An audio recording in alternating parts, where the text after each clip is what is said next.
বন্ধুরা, আজকে একটা নতুন গল্প নিয়ে আসলাম তোমাদের মাঝে। এটা সত্য এবং বাস্তব জীবনের ঘটনা। শেষ পর্যন্ত শোনার অনুরোধ রইল। শুনলে তোমার মধু চলে আসবে। দেরি না করে চলো শুরু করা যাক।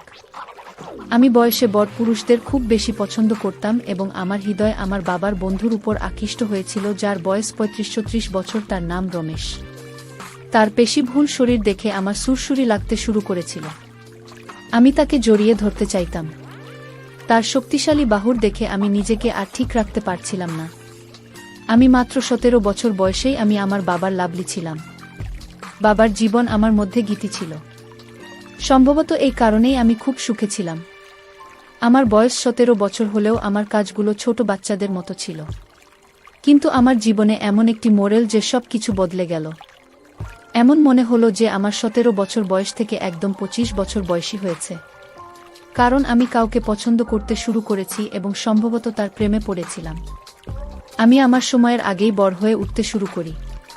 আমি আমার বাবার বন্ধুর প্রেমে পড়তে শুরু করি, যার বয়স ছিল ৩৫ বছর। হয়তো এটা আমার কোমল বয়সের অনুভূতি যে আমি নিজেকে নিয়ন্ত্রণ করতে পারিনি। অথবা বলা যেতে পারে যে সে আমার প্রথম প্রেম, যদিও সে আমার চেয়ে অনেক বড়। কিন্তু আমার এই নিষ্পাপ হৃদয়ের সাথে আমি কি করতে পারি যে তার জেদ নিয়ে বসেছিলাম। তাকে দেখার সাথে সাথে আমার হৃৎপিণ্ড দ্রুত স্পন্দিত হতে শুরু করে। আমার হৃদয়ে আওয়াজ উঠল যে এটাই সে, যার সাথে আমাকে সারা জীবন কাটাতে হবে। কারণ সেই রাতে আমার আবেগ অনিয়ন্ত্রিত হয়ে গিয়েছিল। সেই রাতে আমি রমেশের থেকে আর দূরে থাকতে পারিনি। তাই আমি তাকে অজ্ঞান করে তার।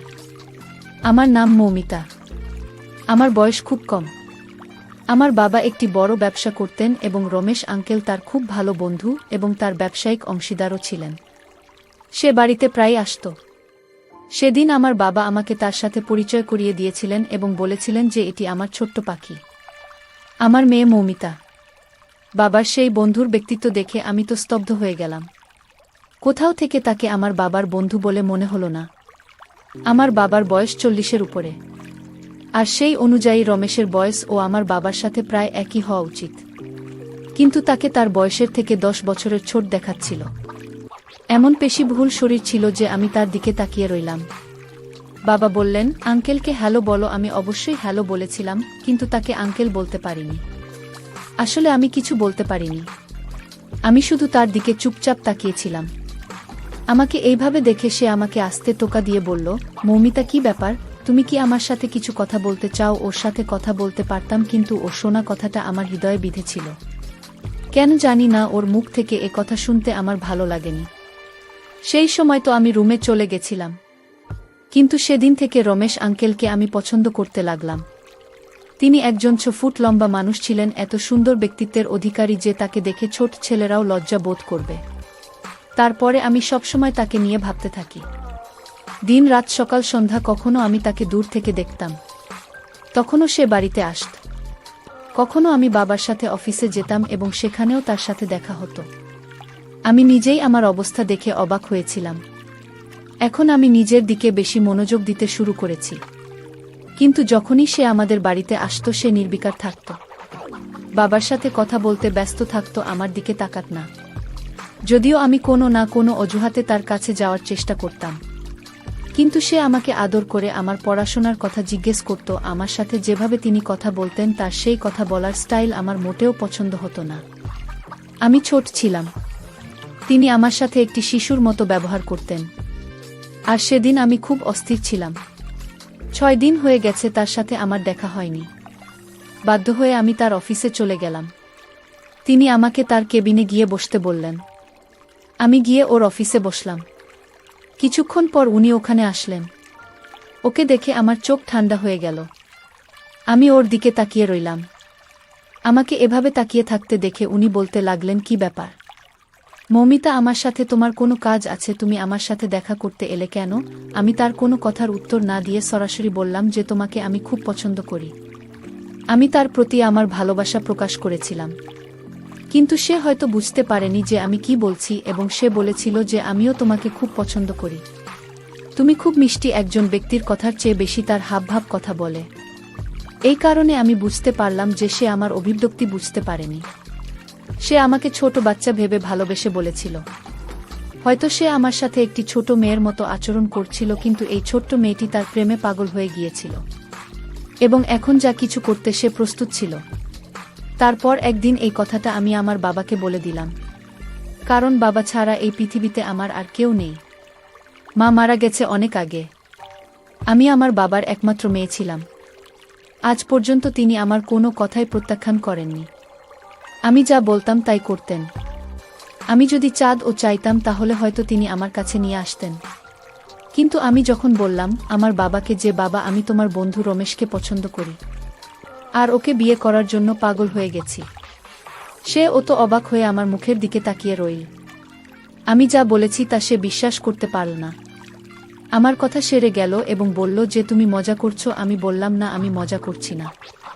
আমি রমেশকে বিয়ে করে তার সাথেই থাকতে চাই।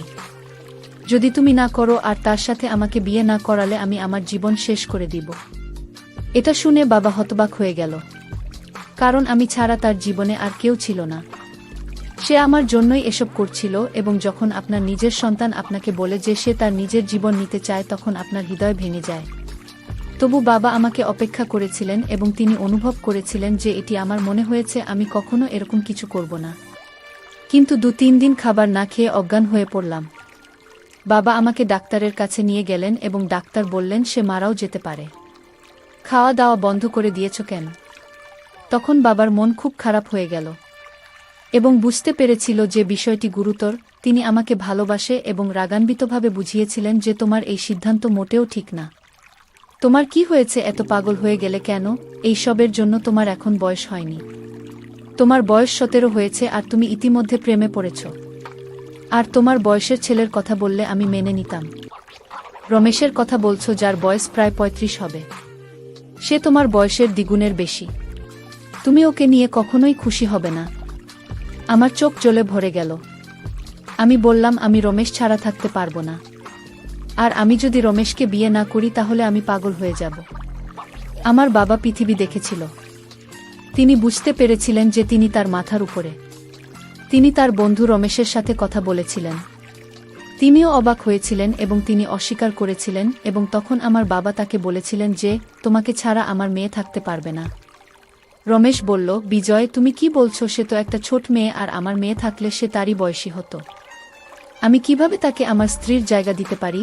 আমার মনে হয় তোমার মেয়ের পাশাপাশি তুমিও পাগল হয়ে গেছো। কেন তোমার মেয়ের সামনে এত অসহায় হয়ে গেছো? আমার বাবা বললেন, আমি নিঃস্ব হয়ে গেছি তাই তোমাকে এসব বলছি। আমাকে সাহায্য করো। এখনই তাকে বিয়ে করো। তুমি বুদ্ধিমান এবং পরিণত, কিন্তু তার ভিতরের শিশুসুল বাঁচে। তার জীবন বাঁচাতে এখনই তাকে বিয়ে করো। হ্যাঁ, কিছুদিন পরে হয়তো এই জিনিসটি তার মন থেকে চলে যাবে এবং তারপরে সব কিছু ঠিক হয়ে যাবে। তখন তুমি তাকে ছেড়ে দিও। তাহলে আমি তাকে ভালো ছেলের সাথে বিয়ে দিয়ে দিব। কিন্তু তার আগে সে কিছু করে বসলে আমি কি করব? আমি কার জন্য উপার্জন করছি? সে পৃথিবী ছেড়ে চলে গেলে আমার কোনো লাভ হবে না। আমার বাবার পক্ষে তার বন্ধুকে বোঝানো সহজ ছিল না, কিন্তু এখন বিষয়টি আমার বাবার কাছে পৌঁছেছিল। তাই তিনি এই কাজটি করতে পারেন এবং আমার বাবা রমেশকে কোনোভাবে রাজি করাতে পেরেছিলেন। তার অস্বীকৃতির কারণে যদি আমি আমার জীবন নিয়ে নিই তাহলে হয়তো সারা জীবন সে তার ভুলের জন্য দায়ী থাকবে বা আফসোস করবে যে তার কারণে কেউ তার জীবন হারিয়েছে সেটা মেনে নিয়ে। রমেশকে বিয়ে করে আর আছিল আমাদের বিয়ের প্রথম রাত। আমি আমার ঘরে বধূ হয়ে বসেছিলাম। রমেশ ও আমার বাবার মতো ধনী ছিল, কারণ সে আমার বাবার ব্যবসায় অংশীদার ছিল এবং তার বাড়িতে কেউ ছিল না। তিনি আগে বিয়ে করেছিলেন, কিন্তু সেই মেয়েটির সাথে মাত্র 1 বছর কাটিয়েছিলেন এবং তারপরে তাদের বিবাহ বিচ্ছেদ হয়েছিল। তাদের কোনো সন্তান হয়নি। আমার বাবা যখন আমাকে ছেড়ে চলে যাচ্ছেন তখন তিনি বলেছিলেন যে তুমি ভালো সিদ্ধান্ত নাওনি, তবে মনে রাখবেন যে আমি সবসময় তোমার সাথে আছি। যখনই তুমি তোমার সিদ্ধান্ত পরিবর্তন করবে এবং তুমি অনুভব করবে যে তুমি এই সম্পর্ক থেকে বেরিয়ে আসতে চাও, তখন তুমি ফিরে এসেছো তোমার বাবার কাছে। আমি জানতাম যে তিনি আমার বাবা, এই ধরনের কথা তার মনে ছিল। কিন্তু আমি এখন রমেশের সাথে আমার সারা জীবন কাটাতে চাই। তিনি আমার স্বামী, তিনি আমার প্রতি পরমেশ্বর হয়েছিলেন। এখন এটাই আমার জীবন। আমিও একজন ভারতীয় মহিলা এবং আমরা ভারতীয় মহিলারা কেবল 4 কাঁধে চড়েই স্বামীর ঘর ছেড়ে যায়। আমি খুব খুশি ছিলাম। আমার বয়স ততটা ছিল না, কিন্তু আমি সিদ্ধান্ত নিয়েছিলাম যে রমেশকে সব রকমভাবে খুশি রাখার চেষ্টা করব। আমি নিজেকে একজন খুব ভালো বউ হিসেবে প্রমাণ করব এবং সে উপরে মেনে নেবে যে আমাকে বিয়ে করা তার জীবনের সেরা সিদ্ধান্ত ছিল। তবু আমি মনে মনে হাজারো স্বপ্ন নিয়ে রমেশের জন্য অপেক্ষা করছিলাম। শুধু রমেশের কথা ভেবে আমার হৃদয়ে আমি সুরসুরি অনুভব করছিলাম। আমার হৃদস্পন্দন আমার নিয়ন্ত্রণের বাইরে ছিল। কিন্তু বিয়ের প্রথম রাতে আমার সাথে এমন কিছু ঘটেছিল যা আমাকে হতবাক করেছিল। যখন সে আমার রুমে এলো, আমি তাড়াতাড়ি গুটিসুটি মেরে বসে পড়লাম। তার কিছু বলার অপেক্ষায় রইলাম। আমি আমার ঘুমটা সরিয়ে আমার সৌন্দর্য তার পাগল হয়ে ওঠার জন্য অপেক্ষা করছিলাম। আমি তরুণী ছিলাম এবং তার চেয়েও বেশি সুন্দরী ছিলাম। বধূর সাজে তোমাকে আরও সুন্দর লাগছিল। তবে তিনি যা বলেছিলেন তা আমার সব ইচ্ছাকে ঠান্ডা করে দিন। সে বলল, এখনো জেগে আছে কেন? আমি ভাবলাম, নিশ্চয়ই তুমি ঘুমিয়ে পড়েছ। আমি বললাম, এভাবে কি করে ঘুমিয়ে পড়ব? আজ আমাদের বিয়ের প্রথম রাত, আমি তোমার জন্য অপেক্ষা করছিলাম। না চাইলেও আমার মুখে লজ্জার রং ছড়িয়ে পড়েছিল। কিন্তু সে আমার দিকে খুব কড়া চোখে তাকিয়েছিল। তিনি সেখানে দাঁড়িয়ে আমার দিকে কয়েক মুহূর্ত তাকিয়ে থেকে বললেন যে আমার বিয়ে করার ইচ্ছা ছিল না। আমার বিয়ে করার ইচ্ছা ছিল, তাই সে আমার ইচ্ছা পূরণ করেছে। এখন এর মানে এই নয় যে আমরা এখানে বর কনের খেলা খেলব। এই আচার অনুষ্ঠান ছেড়ে গিয়ে জামাকাপড় পাল্টে ঘুমিয়ে পড়। এই রুমটা শুধু তোমার, আমার রুম উপরের তলায়।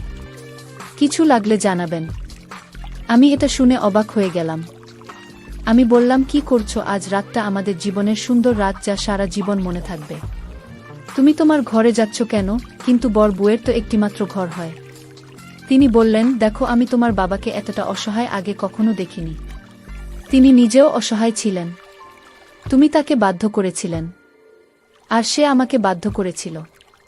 এসব হয়েছে বাধ্য হয়ে। আজকের রাত তাদের জন্য বিশেষ রাত। যারা সে কিছু বলতে চেয়েছিল, আমাকে কিছু বোঝাতে চেয়েছিল, কিন্তু সে বলেছিল যে তুমি এত বুদ্ধিমান হলে এখানে বসে থাকতে না। সে আমার উত্তর না শুনে সেখান থেকে চলে গেল। তার রুম ছিল উপরে। সকালে কাজের মেয়েটি আমাকে বলল যে স্যার, এর উপরে তিনি আমাদেরকে আপনার জন্য নিচে একটি রুম পরিষ্কার করতে বলেছিলেন, তাই আমরা এই ঘরটি সাজিয়েছি। এমনিতেও আমরা এখনো বুঝতে পারছি না যে সাহেব কাকে বিয়ে করছেন এবং কেন আপনার রুমটি নিচে রেখেছেন, কিন্তু তিনি সাহেব বলেই আমরা তার কথা মেনে নিয়েছি। তিনি যা বলেন আমি তাই করি। এ কিভাবে আমার স্বপ্ন পূরণ হলো? এমন মনে হচ্ছে স্বপ্নগুলো আমার কাছ থেকে ছিনিয়ে নেওয়া হয়েছে। এমনকি আমার স্বপ্নগুলো আমার ছিল না। এভাবে কিভাবে আমি আমার জীবন কাটাব? কিন্তু এখন আমি আমার বাবাকে সব কিছু বলতেও পারি না, এবং তারপর কিছু জিনিস আছে যা স্বামী স্ত্রীর মধ্যে থাকাই ভালো। তাই আমি তাকে কিছু বলিনি এবং এটা প্রকাশ করেছি যে আমি এখানে খুব খুশি। তিনিও খুশি হলেন। কিন্তু আসলে আমাদের বাড়িতেই যে বিষয়গুলো চলছিল, আমি ভাবলাম এটা কিভাবে ঠিক হবে। আমার এক বান্ধবী ছিল যে আগে থেকেই বিবাহিত। আমি যখন তাকে এসব বললাম, সে বলল, আরে তোমাকে এখন আমাকে সব কিছু বোঝাতে হবে। তুমি এক কাজ করো, তোমার বয়সের চেয়ে একটু বড় দেখাতে চেষ্টা করো, শ্যুট করবে না। তুমি যদি তোমার স্বামীর সামনে শাড়ি পরে যাও, তবে তিনি তোমাকে দেখে খুশি হবেন এবং তার সাথে সঠিকভাবে কথা বলবে। চুলের খোপা বান আসে, তোমাকে একটা ছোট মেয়ে ভাবছে, সেই জন্যই সে এমন করেছে। কিন্তু তোমাকে তাকে এটা বোঝাতে হবে, তুমি অতটা ছোট নয়। সে যা বলেছিল তার মধ্যে একটি বিষয় ছিল। সে ঠিক বলেছিল যে এমন কখনো কখনো স্ত্রী যদি যুবতী হয় এবং স্বামী যদি বয়স্ক হয়, তখন তিনি তার স্ত্রীকে সুন্দর দেখানোর জন্য চুলে রং করেন। একইভাবে আমার স্বামী আমার চেয়ে বয়সে বড় এবং আমি তরুণ ছিলাম, তাই আমাকে একটু বয়স্ক দেখাতে আমার চেহারা পরিবর্তন করা দরকার। আমি আমার বন্ধুর পরামর্শে রাজি হয়ে কেনাকাটা করতে চলে গেলাম। সুন্দর সুন্দর শাড়ি কিনে আনলাম। সন্ধ্যার খাবার তৈরি করে আমার স্বামীর জন্য অপেক্ষা করতে লাগলাম। তার বাড়ি ফিরে আসাতে আমার মুখে হাসি ফুটে উঠল। আমি বললাম, শোন, খাবার রেডি, তুমি হাত মুখ ধুয়ে এসো। আমার এই কথাতে যখন সে আমার দিকে তাকাল, তখন তার মুখে অদ্ভুত রং দেখা যাচ্ছিল। পকেট থেকে একটা চকলেট বের করে আমার হাতে রাখল। এবার সেও হাসতে লাগল। তিনি বললেন, বড় কথা বললেই কেউ বড় হয় না। তুমি অনেক বড় বড় কথা বলে এখন তুমি এমন অভিনয় শুরু করেছ। কিন্তু ভুলে যেও না যে তুমি এখনো আমার কাছে ছোট্ট মেয়ে। সেই চকলেটটা দেখে আমার কান্না পেয়ে গেল। আমি ফুপিয়ে ফুপিয়ে কাঁদতে লাগলাম। আমি আমার রুমে এসে দ্রুত আমার খোপা খুললাম এবং আমার শাড়ি পরিবর্তন করে আমি আয়নায় নিজেকে দেখতে লাগলাম এবং ভাবতে লাগলাম, কাউকে ভালোবাসা কি এত বড় পাপ? লোকে বলে ভালোবাসার কোনো বয়স হয় না, তাহলে কি অপরাধ করলাম যে এই লোকটা আমার সাথে এমন করছে? আর এখন কাউকে বলতেও পারছি না। আমি খুব খারাপভাবে ফেঁসে গেছি। আমাকে কিছু করতে হবে। একদিন তো সীমা পার হয়ে গেল, সে ফোনে কারো সাথে কথা বলছিল এবং আমার সম্পর্কের কথা বলছিল। এটাও বলেছিল যে সে একটি ছোট্ট মেয়ে, তার কাজও তেমন এবং তার বুদ্ধিমত্তাও তেমন। আমি কিভাবে ওকে আমার স্ত্রীর জায়গা দিতে পারি? বিজয় আমাকে জোর করছে, না হলে ওর মেয়েকে বিয়ে করতাম না। ব্যাপারটা ওর মনে থেকে যেত এবং সে আমার সাথে বিজনেস পার্টনার শেষ করে দিত। জানো তো, আমরা একটি নতুন কারখানা করতে চাই। এখন আমরা একটি কারখানা নিয়ে বসে থাকতে পারবো না, তাই বাধ্য হয়ে আমাকে এসব করতে হয়েছিল। নইলে ভাববো বিয়ে এমন একটি জিনিস যা তামাশা নয়। তার মানে সেই সব করছে বাধ্য হয়ে, না হয় নিজের মতো হবে। তিনি আমার বাবার সাথে একটি নতুন ব্যবসা শুরু করতে চেয়েছিলেন, তাই তিনি এসব বলছেন এবং তার জন্য আমি তার জীবনে একটি বাধ্যতা ছিলাম। বলা হয় যে আপনি যাকে ভালোবাসেন তাকে আপনি খারাপ কথা বলতে শুনলেও আপনার ভালোবাসা শেষ হয় না। আমার ভালোবাসাও তখনও শেষ হয়নি, কিন্তু ভালোবাসার চোখ অবশ্যই খুলেছিল। তার মানে এটা যেই লোকটা যেমনটা দেখা যেত এমনটা মোটেও নয়। সে আমার বাবাকে বলল, আমি তোমার একটা বড় উপকার করেছি। আমি তোমার মেয়েকে বিয়ে করেছি তার জীবন বাঁচানোর জন্য, না হলে তুমি বলেছিলে যে সে নিজেই কিছু করে বসবে, কিন্তু দেখো এটা আমার জন্য খুব মুশকিল। কিন্তু আমার বাবা বলল যে আমি সারা জীবন তোমার উপকারের কথা ভুলব না। এর মানে এই যে তিনি আমার বাবাকে নিচু দেখিয়ে তার প্রতি নিজের অনুগ্রহের ভার চাপিয়ে তার যে কোনো ইচ্ছায় তাকে রাজি করাতে চেয়েছিলেন। এবং আমি কিছুদিনের মধ্যে জানতে পারলাম যে এই নতুন ব্যবসায় তিনি নিজেকে 70% অংশীদার বানিয়েছেন এবং আমার বাবা মাত্র 30% পেয়েছেন। এই বলে, এখন আমি তোমার জামাই, এটা একটা পারিবারিক ব্যাপার। আমি তখনও রমেশের প্রেমে পড়েছিলাম, কিন্তু এখন হয়তো আমার ভালোবাসার একটা সিদ্ধান্ত নেওয়ার দরকার ছিল, আর আমি সেই সিদ্ধান্তই নিয়েছিলাম। সেই সিদ্ধান্তটা এমন ছিল যে আমি যদি এখন আপনাদের সবাইকে বলি, আপনারা সবাই অবাক হয়ে যাবেন। কিন্তু যে কথাটা আমার মনে এসেছিল এটা এমনই ছিল। একদিন আমি গিয়ে তার সামনে বসলাম এবং জিজ্ঞাসা করলাম, আপনি আমাকে আপনার স্ত্রী হিসাবে গ্রহণ করতে প্রস্তুত কি না? তিনি একজন ব্যবসায়ীও ছিলেন এবং তিনি বুঝতে পেরেছিলেন যে আমার স্টাইলটি ও ব্যবসার মতো। সে বলল, তার উত্তর কি আমি দেওয়ালে লিখে দেব? তুমি জানো না কি সেটা যাও খেলো, আর তুমি যা নিয়ে খেলতে চাও সেটা আমার জীবন হতে পারে না। আমি বললাম, আমি তোমাকে একটি সুযোগ দিতে চাই। তিনি বললেন, সুযোগ দেওয়ার মানে কি? আমাদের মধ্যে জোর জবরদস্তি ছাড়া আর কিছুই নেই। কিছু হবে না, কোনোদিন হতে পারে না। দেখো, তুমি মোটেও আমার টাইপের নন এবং তুমি অনেক ছোট। তুমি কি মনে করো যে তুমি যদি কাউকে ভালোবাসো তার মানে এটি তার জন্য প্রযোজ্য? তাতেও তোমাকে ভালোবাসতে হবে। এটা কোথায় লেখা আছে? এটা হয় না। তুমি তোমার বাবাকে ব্ল্যাকমেল করছিলেন এবং সে আমাকে ব্ল্যাকমেল করছিল, আর এভাবেই তুমি আমার জীবনে এসেছ। কিন্তু তুমি কখনোই জিততে পারবে না।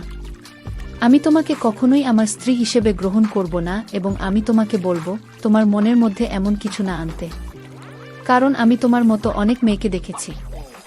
আমি যাকে চাই তার সাথে থাকতে পারি। হ্যাঁ, আমি যেতে পারি। তোমার কি মনে হয় আমার জীবনে মেয়েদের অভাব আছে? এমন করার কথা শুনে আমার মনটা কান্নায় ভরে গেল, চোখ দিয়ে জল পড়তে লাগল। হয়তো আমার ভালোবাসা দুর্বল, আমার ভালোবাসার শক্তি থাকলে আজ তুমি আমার হতে। তিনি বললেন, তুমি নিশ্চয়ই কোনো বাজে বই বা উপন্যাস এইসব পড়েছ যা তোমার মাথায় গেঁথে গেছে, কিন্তু বাস্তব জীবনে এমন না। আমার আর তোমার বয়সের ফারাক বুঝে বাবার বাড়ি যাওয়ার প্রস্তুতি নিয়েও না হলে সারাটা জীবন এই বাড়িতেই কাটবে। তুমি এখনো তরুণী, তোমার জীবন নষ্ট করো না। সেই রাতে আমি অনেক কেঁদেছিলাম, এমনভাবে কেঁদেছিলাম যে আমি শেষবারের মতো খাচ্ছি এবং এরপরে আমার চোখে এক ফোঁটা অস্ত্র থাকবে না। আমার মনটা খুব কষ্ট পেয়েছিল। সকাল থেকে রাত হয়ে গেছে। আমি রমেশকে দেখিনি, কোথায় ছিল সে আমি জানি না। কিছুক্ষণ পর চাকর এসে আমাকে বলল যে তার খুব খারাপভাবে অ্যাক্সিডেন্ট হয়েছে এবং সে হাসপাতালে আছে। আমার হৃদয় থমকে গেল। আমি সাথে সাথে দৌড়ে হাসপাতালে গিয়ে ডাক্তারের কাছে গেলাম। তিনি বললেন যে তার অবস্থা খুব খারাপ, তার শরীরের অর্ধেক অকেজো হয়ে গেছে এবং তার পা অকেজো হয়ে গেছে। এখন সে আর কখনো নিজের পায়ে ভর দিয়ে হাঁটতে পারবে না। যদি চিকিৎসা দেওয়া হয় তাহলে হয়তো পরিস্থিতি ভালো হয়ে যাবে, কিন্তু তার দুর্ঘটনা খুবই বিপজ্জনক ছিল এবং পা খুব বাজেভাবে আহত হয়েছে। রমেশের অবস্থা খুব খারাপ।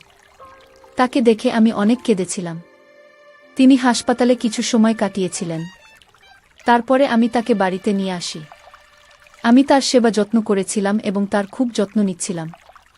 সে আমার দিকে অদ্ভুত চোখে তাকিয়ে দেখত, কিন্তু কিছু বলতো না। আমি তার প্রেমে পাগল ছিলাম এবং রমেশ সেবা করে দিন রাত কাটিয়েছি। আমি দিনে 2-3 বার রমেশের পায়ে মালিশ করতাম, তাকে আমার হাত দিয়ে ধরে হাতাতে চেষ্টা করতাম। রমেশ আমাকে কিছুই বলতো না, শুধু আমাকে দেখে মাঝে মাঝে তার চোখে জল আসত, যাতে দ্রুত লুকিয়ে রাখতে। আর পুরো 6 মাস পর রমেশের পায়ের নড়াচড়া শুরু হলো। সে নিজে উঠে হাঁটার চেষ্টা করল, আর এটা দেখেই আমি আনন্দে চিৎকার করে উঠলাম এবং দ্রুত রমেশকে বুকে জড়িয়ে ধরলাম। আর এবার রমেশ ও আমাকে দূরে ধাক্কা দিল না, পরিবর্তে তিনি আমাকে তার বুকে জড়িয়ে ধরে বললেন, মৌমিতা, আমাকে ক্ষমা করো। আমি ভেবেছিলাম তোমার ভালোবাসা আবেগ, কোমল বয়সের ভালোবাসা, কিছুদিনের মধ্যেই ভালোবাসার নেশা তোমার কেটে যাবে এবং তুমি আমাকে ছেড়ে চলে যাবে। তাই আমি তোমার সাথে কোনো সম্পর্ক রাখতে চাইনি, বরং চেষ্টা করছি তোমার হৃদয়ে ভুল বোঝাবুঝির সৃষ্টি করার। সেজন্য তোমার হৃদয়ে নিজের সম্পর্কে সন্দেহের বীজ বপন করেছিলাম, এই বলে যে তোমার বাবার সাথে ব্যবসা বাড়ানোর জন্যই তোমাকে বিয়ে করেছি। কিন্তু তারপরেও তোমার মন বদলায়নি। আমার খারাপ সময়ে তুমি আমাকে ছেড়ে যাওনি। আমি তোমার ভালোবাসায় বিশ্বাসী। রমেশ আমার কপালে চুমু দিল। আজ এতদিন পর আমার তপস্যা মিটে গেল। আমি রমেশের ভালোবাসা পেয়েছি। রমেশ তার পায়ে বেশিক্ষণ দাঁড়াতে পারেনি। সে বিছানায় বসে পড়ল তার পায়ে। তখনও দুর্বলতা ছিল। ধীরে ধীরে আমার ভালোবাসা এবং আমার সেবার প্রতিদান মিল। রমেশ একদিন নিজের পায়ে দাঁড়ালেন এবং হাঁটলেন। আমি এটা দেখে খুব খুশি হয়েছিলাম। এমনকি ডাক্তারও এই অলৌকিকতা অবাক হয়েছিলেন। এখন রমেশ একদম ভালো ছিল। সেদিন রাতে ডিনার করে আমি যখন আমার রুমে যেতে লাগলাম, রমেশ আমার হাত ধরে বলল, মৌমিতা, তোমার জায়গা ওখানে নয়, তোমার জায়গা আমার ঘরে। এখন থেকে তুমি আমার সাথে থাকবে আমার রুমে। এই কথা বলে রমেশ আমার হাত ধরেও রুমে নিয়ে এল। রুমে পা দিতেই ফ্রেশ গোলাপের সুবাস আমার নাকে এসে লেগেছিল। পুরো ঘরটা সাজানো হয়েছিল নববধূর মতো। আমি চমকে রমেশের দিকে তাকালাম। তার চোখে নেশা ছিল। তার উদ্দেশ্য বুঝতে পেরে আমি লজ্জা পেয়ে দ্রুত রমেশকে জড়িয়ে ধরে মুখ লুকালাম। সেও আমাকে শক্ত করে তার বাহুতে চেপে ধরেছিল। আজ আমাদের নতুন জীবন শুরু হতে চলেছে। বিয়ের পুরো 1 বছর পর রমেশ আমার ভালোবাসাকে মেনে নিয়েছিল এবং আমাকে তার স্ত্রীর মর্যাদা দিয়েছিল। সেই রাতে রমেশ আমার উপর তার কামনা বাসনা পূর্ণ করে এবং আমি তার সঙ্গে পেয়ে খুব খুশি হয়েছিলাম। ঘুমন্ত অবস্থায় রমেশের মুখটা নিষ্পাপ লাগছিল। আমি তার মুখের দিকে তাকিয়ে হঠাৎ তার প্রতি প্রেমে আকৃষ্ট হলাম। আমি নিজেকে প্রতিশ্রুতি দিয়েছিলাম যে রমেশের সাথে আমি আমার সারা জীবন কাটিয়ে দেব এবং সৃষ্টিকর্তার কাছে হাতজোড় করে প্রার্থনা করছি যে আমি প্রতি জন্মে যান রমেশের মতোই স্বামী। তাই বন্ধুরা, গল্পটি আপনাদের কেমন লাগল তা অবশ্যই কমেন্টের মাধ্যমে জানাবেন। আমি তোমাদের সকলের কমেন্টের উত্তর দেওয়ার চেষ্টা করব। গল্পটি ভালো লেগে থাকলে অবশ্যই একটি লাইক দেবে, যাতে আমি চ্যানেলটাকে এগিয়ে নিয়ে যেতে পারি। আর চ্যানেলের নতুন হয়ে থাকলে চ্যানেলটি সাবস্ক্রাইব করে বেল আইকনটি অন করে নেবে, যাতে পরবর্তী গল্প সবার আগে তোমাদের কাছে পৌঁছায়।